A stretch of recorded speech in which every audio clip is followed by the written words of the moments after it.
Hindi matutumbasan ang kagustuhan ng mga fans ng Mike Chris na ipalabas ang kanilang serye, bago ang lahat magandang araw mga kalingap. Naging karagdagan aral ang ating matituklasan tungkol sa kalingap, sa kadahilanan sa Mike Chris, tila naging sentro ang Mike Chris ng mga tao dahil sa sobrang kinahuhumalingan na panoorin ang kanilang kilig moments, di makaiwas o isantabi ang kanilang pagiging maharot sa isa't isa, dito mismo nila napapasaya ang mga tao.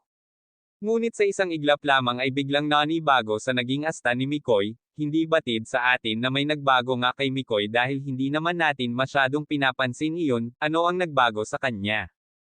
Hindi sa paghuhusga, na baka isipin ng ibang tao na hindi maganda ang ating intensyon rito sadyang nagbibigay lamang tayo ng kaunting impormasyon sa mga patuloy na nakikinig sa aking munting vlog.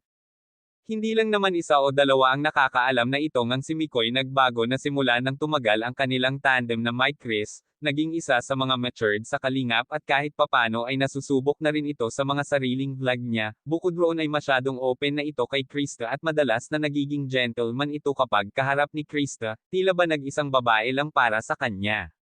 At higit sa lahat madalas nang nangaasar kay Krista, sadya ba niya iyon para pansinin lang siya ni Krista? O kaya gusto niya ibigay ni Krista ang atensyon niya para kay Krista lang. Kahit na may mga pag-aalanlangan sa mga ikinikilos nito. Hindi pa rin ito nagpapatalo sa iba pang mga kameyembro nito. Na kahit wala naman paligsahan, sa palagay natin gusto lamang ni Mikoy na nasa kanya ang buong atensyon ni Krista kaya napaghahalataan na mas naging komportable siya kapag nasa tabi niya si Krista.